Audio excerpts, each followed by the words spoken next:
Joseph Poon, Group Head of Private Banking at DBS.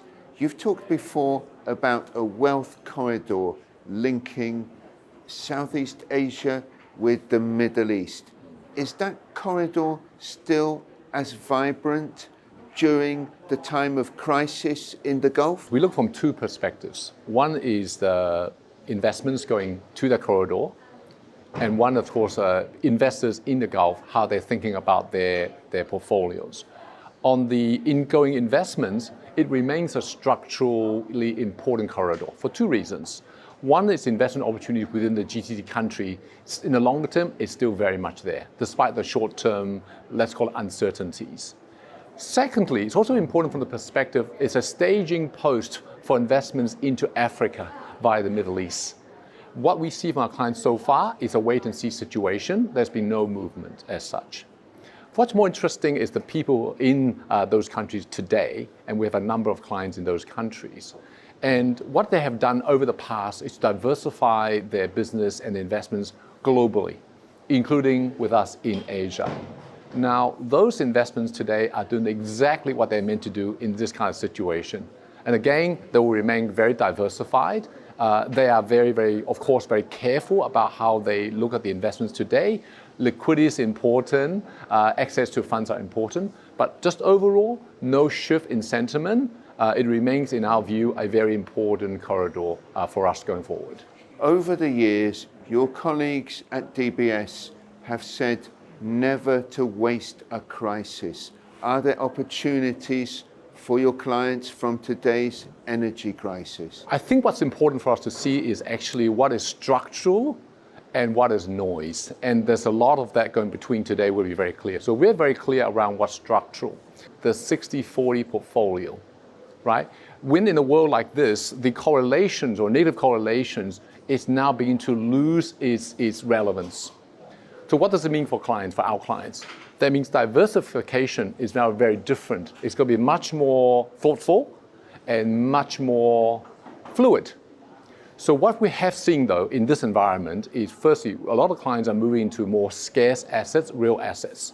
And that's because of geopolitical fragmentation, fiscal largesse, and currency volatility.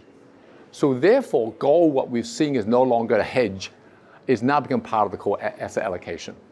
And by the way, that's been our strongest conviction core for the last 3 to 4 years goal. In a weakening dollar environment, the emerging markets now become an interesting theme for us to look at a structural theme, not just from a currency tailwind perspective, but from a lower valuation, from a earnings perspective, and also from a underinvested perspective. So we see a structural shift towards that. Now the question is, how does all this come together in a portfolio and work about structural versus noise? We figured it's very hard to try to time these macro changes in your portfolio. So what we've done to advise clients is really around a barbell approach.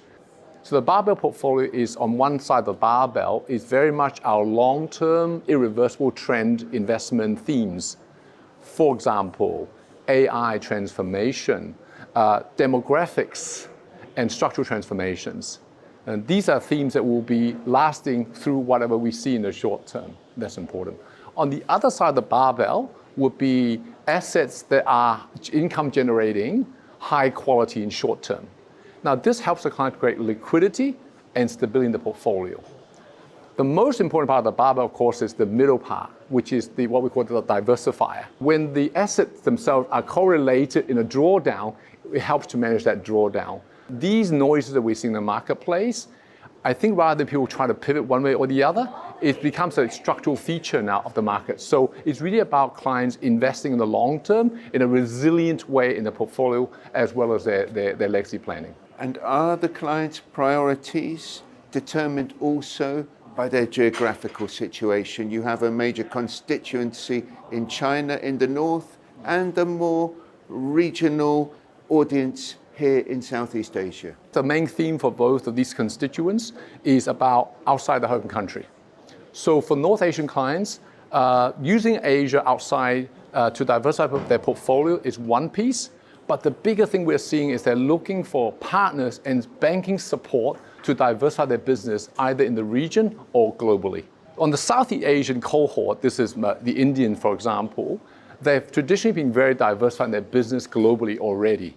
What we're seeing in this episode is they're even looking for more to double down on their out of their country footprint, but they express it through alternative investments because they're already a business outside of India. So very, very different approach to diversifying outside their own country from these two constituents. Joseph Poon, thank you very much. You're very welcome, Yuri. Thank you.